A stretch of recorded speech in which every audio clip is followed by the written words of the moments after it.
Milei tenía razón. Y Federico Domínguez lo confirma con datos brutales. Le preguntamos a Federico Domínguez, que es economista, le damos la bienvenida. ¿Qué tal, Federico? ¿Cómo estás? Buenas noches. Es muy claro el beneficio de estos viajes. Lo podemos ver en materia de inversiones con casi 100.000 millones de dólares de proyectos presentados en el RIGI. Lo podemos ver en baja del costo financiero para el país, el costo de su deuda. El año pasado tuviste un paquete de 42.000 millones de dólares de apoyo al país cuando salimos del cepo. Tenés todavía el swap con Estados Unidos por 20.000 millones de dólares. Hace 2 semanas el equipo económico consiguió garantías de multilaterales por 5.000 millones de dólares. O sea, cada uno de estos viajes se traducen concretamente en beneficios para la economía argentina y beneficios concretos para los argentinos. La gente en su casa debe estar diciendo, ¿y por qué a mí me siguen cobrando las tasas de interés de la tarjeta de crédito tan altas, por ejemplo?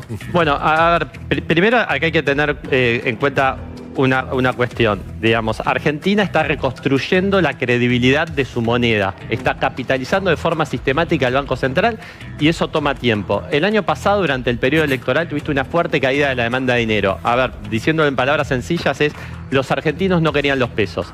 Para evitar que eso tenga un impacto inflacionario aún mayor del que tuvimos, el gobierno, mediante licitaciones de deuda, aspiró muchos pesos, lo que provocó una fuerte suba de la tasa de interés. Y eso, obviamente, tuvo un impacto sobre la actividad económica, que se resintió en los últimos meses. O sea, estamos mucho mejor que lo que estábamos en diciembre del 2023, pero los últimos 5 meses fueron meses más duros. Ahora, pero el riesgo país bajó. El riesgo país bajó. ¿Por qué no baja la tasa de interés? Bueno, eso es un proceso que toma tiempo. Ya tuviste baja de tasa de interés. Por ejemplo, los adelantos a empresas te bajaron de la zona de... Te doy un ejemplo concreto. Febrero están en la zona más o menos del 37-38%, ahora están en la zona del 25%. Federico. La tasa de los plazos fijos pero la de la bajó. tarjeta de crédito es la que menos bajó. Bueno, bajó, pero menos por ahí que otras tasas. Pero a medida que vos vas bajando la inflación y va bajando la tasa de interés, que bajó fuertemente en lo que va del año. En lo que va del año vos tuviste un Banco Central que compró 7.000 millones de dólares con baja del tipo de cambio y con una fuerte baja de la tasa de interés. Y con un contexto internacional bastante volátil, ¿no? Eso es súper interesante porque Argentina, frente a un shock internacional como el que estamos viviendo en este momento, hace 2 años nada más, hubiera tenido un problema serio porque tenías déficit fiscal, tenías un Banco Central con un exceso de pesos por todos lados y tenías déficit de la balanza energética. Hoy tenés un superávit de la balanza energética que este año podría alcanzar los 15.000 millones de dólares y al mismo tiempo tenés superávit fiscal, por lo tanto las necesidades de financiamiento del Tesoro son solamente para el rollover de deuda, no tiene que salir a endeudarse para cubrir gastos corrientes, al mismo tiempo que tenés un Banco Central capitalizado con mucho menos pesos en circulación. Eso te pone en una situación mucho más sólida para enfrentar este tipo de shocks internacionales y de hecho fue algo que elogió el FMI comparando a Argentina con muchos otros países. Es cierto. Franco, te quería hacer Federico, una pregunta. ¿Y cómo se contrapone en la economía la necesidad que tiene el gobierno de que la inflación baje y a la vez si vos estimulás el consumo, obviamente como hay más plata, se pueden subir precios y que eso termine yendo a inflación, que como todo el mundo sabe, el principal objetivo del gobierno es tratar de bajarla. ¿Se entendió? Es decir, sí, te entiendo la pregunta. Primero, el gobierno no estimula el consumo mediante gasto público. No, está bien, pero por ejemplo, bajando la tasa de interés vos podrías lograr que la gente se desendeude y pueda consumir, pero eso no está pasando. Entonces, la baja que estamos viendo en la tasa de interés es producto de un aumento de la demanda de dinero. Es algo que es sostenible, no es una baja artificial emitiendo pesos, que si el mercado no te demandara esos pesos, eso iría a inflación.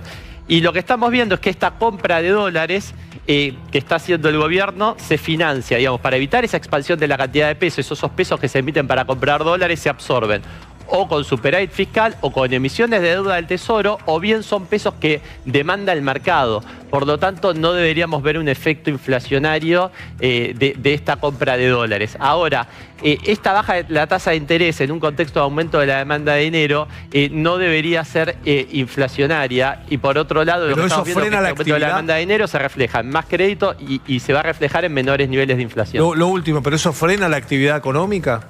No, porque lo que estamos viendo en este momento es una baja de la tasa de interés y eso te anticipa que los próximos meses van a ser buenos en términos de actividad económica. Y de hecho, si uno mira los números de consultoras privadas del mes de marzo, te anticipan que está habiendo una recuperación de la economía. ¿Del consumo también? Del consumo también. Si uno mira, por ejemplo, digamos, los últimos meses fueron duros en términos de consumo, pero si uno mira datos privados de marzo, lo que te están anticipando es justamente que está comenzando a haber una expansión de consumo. Acá me dice, perdóname, acá me dice un economista que nos está mirando. Guada, que si uno mira el consumo en la serie histórica, en el PBI, está en récord histórico, lo cual no significa que no haya muchos argentinos que le estaban pasando mal. Sí. Porque no se puede arreglar 80 años de populismo en 2 años. O sea, bajaste la pobreza del 54 al 30, pero mucha gente la sigue pasando mal, muy mal. Pero el consumo, si uno mira la serie histórica del PBI, está en máximos. Sobre todo el ingreso, ¿no? Que todavía no se terminó de recuperar. Te decía, nos estaba mirando un economista que nos dice, también lo que ocurre es que los bancos trasladan el costo de la mora a la tasa de interés porque no hacen un buen análisis crediticio. Habló de eso esta semana Toto Caputo, ¿no? Diciendo, bueno, en realidad también se están dando muchos créditos, por ejemplo, hipotecarios sin el debido análisis y créditos de corto plazo a través de las billeteras virtuales. Y en crédito hipotecario tenés muy baja mora, en créditos a las empresas tenés muy baja mora, tenés un poco más de mora en créditos personales, pero acá hay algo que también es muy importante. Primero, obviamente, el aumento de la tasa tiene un impacto, pero después es que los bancos durante muchas décadas no prestaban al sector privado. El Estado, producto del enorme déficit que tenía, absorbía todos los pesos mediante directamente el Estado o el Banco Central. Y a los bancos les convenía más prestarle al Estado, negocio seguro. Era un negocio muy fácil. Sí, ahora los bancos están volviendo a trabajar de bancos. Estamos de a poco volviendo a hacer un país normal. Todavía no. Ojalá, Federico, todavía no. Por eso estamos hablando de esto. Estamos esperando que eso pase. Sí, esperemos que pronto, ¿no? Porque eso es uno de los motores de la economía. No solo créditos a la producción, sino también el consumo que se Todos los indicadores financieros te hablan de que los próximos meses van a ser positivos en términos de actividad económica. Pero ¿Vos coincidís también con eso que viene diciendo el gobierno hace unos días? Sí, principalmente por la fuerte compra de dólares que está haciendo el Banco Central en un contexto de baja de tasas y apreciación del tipo de cambio. Pero acá no hay que perder de vista la foto desde que asumió el gobierno y todos los indicadores están mejor que en diciembre de 2023. Eso es indiscutible, sí. ¿Puedo hacer una pregunta? Comparando con diciembre siempre vamos a ganar. Creo que estuvo Redrado esta semana con Johnny. Y en un momento determinado Redrado dijo que este gobierno está gobernando solamente para el 10% de la población. 10 millones. Para 10 millones de personas. Es totalmente falso y eso te lo demuestran los números de pobreza. Si el gobierno gobernara para el 10% más rico, la pobreza no hubiera bajado del 54% a la zona del 30%. Bajar la inflación al que más beneficia es a los más pobres. Bajó del 211 al 31%. Porque justamente el precio de los alimentos, que es donde los más pobres destinan la mayoría de sus ingresos, aumentó, digamos, muy por debajo de la inflación general y eso benefició a las clases bajas. Después tenés clase media que está más impactada porque consume producto de un Estado que es totalmente disfuncional, salud privada y educación privada, que aumentaron más que la inflación general, pero en términos generales, las clases bajas se vieron beneficiadas por la baja de la inflación y la clase media también está mejor que lo que está en el 2023. También se podría entender que él está gobernando para los 10 millones de personas de abajo de la pirámide porque lo único que le ganó a la inflación fueron los planes sociales. Es cierto. Claro. Así que hay que ver para cuál 10 millones se refería. Claro. ¿Para qué segmento social? Ahora la seguimos, tu casa, que estás viendo cómo llegar a fin de mes en este día del trabajador. Se suma una buena noticia que va a repercutir. No es lejano el acuerdo Mercosur-Unión Europea a lo que te puede pasar a vos. Y ahora te vamos a explicar por qué. Empieza a regir a partir de hoy el acuerdo Unión Europea-Mercosur. Y esto va a traer oportunidades para millones de habitantes en la zona de Mercosur. ¿Es así, Federico? Esto es una medida muy importante porque le habla al Mercosur un universo de consumidores en Europa que es muy significativo. Y Argentina tiene que firmar acuerdos de libre comercio con la mayor cantidad de países en el mundo, porque somos un mercado interno chico. Por lo tanto, las empresas necesitan competir en los sectores donde son más productivas, más competitivas. Ahora, al mismo tiempo digo que en algún momento hay que modificar el Mercosur. para que deje de ser una unión aduanera y pase a ser una zona de libre comercio donde cada país pueda firmar sus acuerdos comerciales con terceros países de forma independiente. Esto es un gran paso, es histórico este acuerdo y es bueno que el Mercosur se abra, pero al mismo tiempo se necesita reformar internamente el Mercosur. Que no es fácil, ¿no? Por la volatilidad de las economías de los países que forman parte, ¿no? Exactamente, por el peso que tiene Brasil dentro del bloque, pero... Diferencia del tamaño de cada economía. También. Balancea mucho la cosa acá. Cuando hay un cambio de balance. Y la línea política de cada presidente en cada momento. De cada presidente, pero yo creo que el Mercosur es un lastre. Ahora, igual... Bueno, como lo había dicho el presidente, el expresidente de Uruguay en su momento. Sí, es el Cercosur, como se le dice, ¿no? El Cercosur. Bueno, pero es una buena noticia principalmente para el sector agroexportador. ¿Está Argentina en posición de exportar bienes con mayor complejidad, mayor bien agregado, de valor agregado? Sí, mirá, que no sea solamente el sector agropecuario. Los números de este año te muestran que las exportaciones están en récord en términos de valores, en términos de cantidades, tanto commodities como exportaciones industriales, exportaciones de grandes empresas y exportaciones de pymes también. Este año las exportaciones van a superar los 100.000 millones de dólares. Y en los próximos años, de acá hasta el 2033, podrían aumentar otros 80.000, 90.000 millones de dólares más. O sea, Argentina puede duplicar su volumen de exportaciones y su cantidad de exportaciones en los próximos años, con una gran diferencia frente al pasado. Argentina siempre dependió del precio de los commodities agrícolas. Entonces, un país que en los últimos 200 años, el único sector que generó un dinamismo exportador significativo fue el campo, ahora se le están sumando los hidrocarburos y la minería con un potencial similar al que tiene el campo actualmente. Sumado al que el campo, cuando se terminen de eliminar los derechos de exportación, va a poder exportar mucho más. Por lo tanto, lo que tenemos por delante en términos de exportaciones es algo que no ve Argentina desde fines del siglo XIX. ¡Wow! Y con una diversificación que es muy significativa. También uno de los grandes saltos en la economía, ¿no? Argentina. Exactamente. Y esto, digamos, lo que te anticipa que esto es sobre bases firmes y que son números realistas, es las inversiones presentadas en el RIGI. ¿Vos sos tan optimista como el ministro de Economía que dijo se vienen los mejores 18 meses de la historia económica argentina? Yo creo que Argentina tiene todas las condiciones para que los próximos 18 meses sean muy buenos y que para si a Milei lo reeligen en el año próximo y Argentina mantiene 4 años más de políticas liberales, de políticas en favor del mercado, lo que va a crecer Argentina a partir del 2028 no tiene precedentes. Va a ser algo impresionante porque el principal miedo de los inversores y de los mismos argentinos es el populismo. Entonces, si se logra reelegir un gobierno no populista, alineado con las ideas de la libertad, con las ideas del libre mercado, con el capitalismo, bueno, lo que tenemos por delante es impresionante. Sí, es algo que nunca pasó.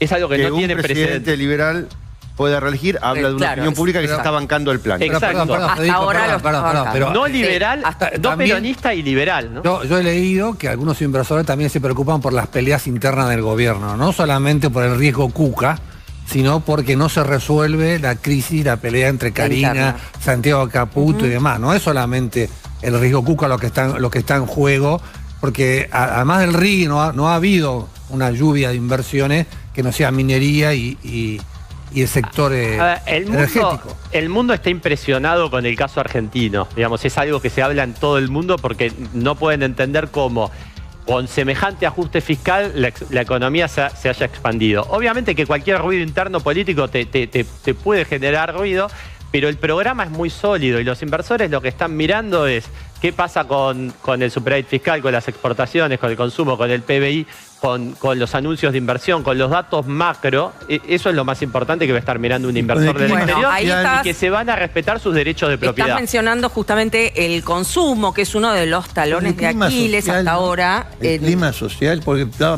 pegado al hecho de la economía parada o fría, como dicen algunos. No sé. Que se note en la calle. Experto, pero te quiero preguntar. Yo lo que digo es, yo me guío por los números. Y si uno mira la serie de consumo privado de los números de PBI, está en el máximo de la serie histórica. Lo cual no quita, como digo siempre, que hay muchas personas que no le alcanza y aún aunque haya bajado la pobreza, le sigue sin alcanzar. pero los números económicos te hablan... Claro, pero mirá la placa. Las ventas supermercados. Dato mata relato. 5% menos el consumo de marzo, la venta minorista con respecto a 2025. Bueno, 5%. Me interesa aclarar algo sobre las ventas minoristas. En rojo, ¿no? Hay que ver, primero, cuando vos tenés un reacomodamiento tan grande de precios relativos, vas a tener sectores que crecen mucho más, por ejemplo, ventas de automóviles, ventas de electrodomésticos, viajes. Sí, es muy desparejo. Muy desparejo. Y por otro lado, acá nos están midiendo lo que son las ventas online en muchos indicadores. Entonces, las ventas online crecen muy fuertemente y son una parte cada vez más significativa acá lo tenemos, del consumo total. Lo tenemos medido. Mirá, supermercados cayó 7%, los mayoristas, que además mayorista te proyecta lo que va a pasar al mes siguiente, por lo general, el 8,8% bajó, autoservicios el 5,1% y almacenes y kioscos 4,5%. Claro. Y acá tenés e-commerce. Farmacias subió el 0,9% y el e-commerce subió el 34,3%. Ok, puede haber un cambio. A ver, 34% de crecimiento del e-commerce, ¿no? Sobre una porción de la torta de consumo, que es muy significativa lo que es e-commerce, porque hay muchas personas que prácticamente no van al supermercado, piden online, compran ropa online, compran online. Es muy significativo, por lo tanto creo que hay que mirar muchos indicadores de consumo para poder sacar una conclusión. Con esto no digo que el consumo esté volando, por supuesto que no está volando y que tuviste una desaceleración los últimos meses. Pero tampoco la realidad es lo que reflejan muchos números de ventas. Déjame hacer una pregunta técnica. Yo de repente iba al supermercado o iba al chino físicamente. Y ahora empiezo a comprar por e-commerce. Se lo compro al supermercado. Entonces debería estar incluido. Claro, debería. O se lo están comprando a alguien que no está incluido en la parte de supermercados, chinos, almacenes, kioscos. Hay muchos indicadores, por eso yo me agarro más del número de consumo del PBI. Porque, por ejemplo, a veces vos ves indicadores de CAME que te miden en pesos constantes y no te miden en unidades. Entonces, vos podés tener sectores que facturan menos y venden más. Por ejemplo, una empresa que vende neumáticos. Claro. En términos reales cuestan un 50% menos que hace 2 años. Entonces puede estar facturando un 50% menos y vendiendo lo mismo la empresa. Ok, pero la sensación en la calle cuando hablas temas salarios es... Recién ahora, por ejemplo, hablas con los choferes de las aplicaciones y te dicen, estuvo muy poco movido el verano, estuvo casi parado enero, febrero, marzo, que suele reactivar con la vuelta a clases. Recién ahora en abril está empezando y la pregunta que siempre les hago es, ¿abril, con respecto a abril, sigue estando mejor o peor? Peor. Y no recupera con respecto a la actividad de abril de hace un año. Es totalmente diferente, que es el humor del comerciante. Cuando vos tenías una economía inflacionaria donde había poco producto, el poco producto que tenía el comerciante lo podía vender con un markup, digamos, con un margen muy alto.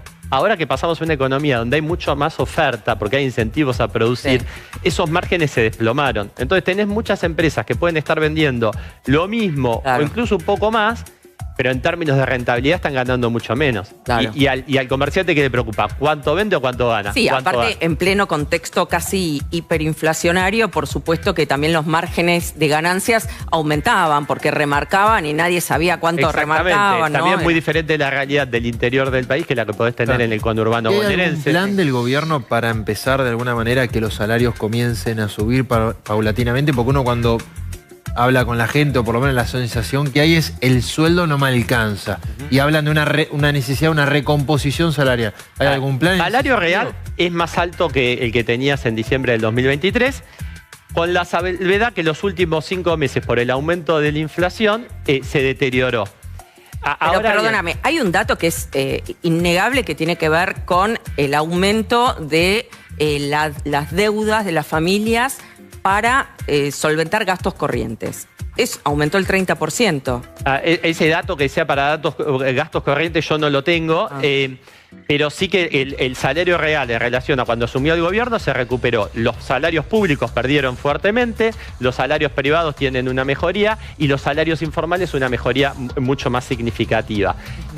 Ahora, para tener una recuperación sistemática de los salarios en términos reales, lo que necesitamos es que siga bajando la inflación. Y para eso tenés que tener una política monetaria ordenada, manteniendo un ancla fiscal sólida, porque en Argentina las grandes pérdidas de poder adquisitivo se dan con las grandes crisis, que se dan porque el Estado gasta de más, eso genera un exceso de pesos, los absorbe el Banco Central, se genera un desbarajuste monetario tremendo, sube la inflación, hay una gran crisis y ahí es cuando tenés los grandes saltos en pobreza y caídas en salario real. Y eso es lo que hoy está fuera de la ecuación. Lo teníamos a Milei. ¿Llegamos a escucharlo un poquitito, César? A Milei, que justamente esta semana tuvo un perfil muy alto hablando de economía, ¿no? Como que se sintió quizás como empoderado, ¿no? Que a veces Guada puede hablar de dolor y a veces no. Claro. De economía habla, a veces puede reconocer que del otro lado hay dolor y a veces no. Y eso me parece que juega mucho respecto del clima. Mirá, escuchémoslo. Otra de las cosas que hicimos es el RIGI, porque en el fondo es un sistema de incentivos fiscales el RIGI. ¿Qué dijeron? Que no iba a funcionar. Ya estamos en 100.000 millones de dólares de RIGI. Es decir, no solo que le devolvimos a los argentinos de bien 100.000 millones de dólares, sino que además estamos metiendo, conseguimos que inversiones 100.000 millones de dólares. Digamos, si además sumamos que vamos a exportar este año 100.000 millones de dólares, bueno, el triple 100.000 millones de dólares. Digo, esta economía, digamos, yo se los dije cuando pasó abril del 24, va a subir como pedo de buzo y está subiendo como pedo de buzo y así nos vamos a convertir en una potencia. Bueno, eligió una metáfora. Sí. Para que lo entienda todo el mundo. Es aire, si después de todo es aire, ¿no? A ver si se entiende. Si compartís las ideas de la libertad, apoyá el canal. Dale un like y suscríbete. Muchas gracias.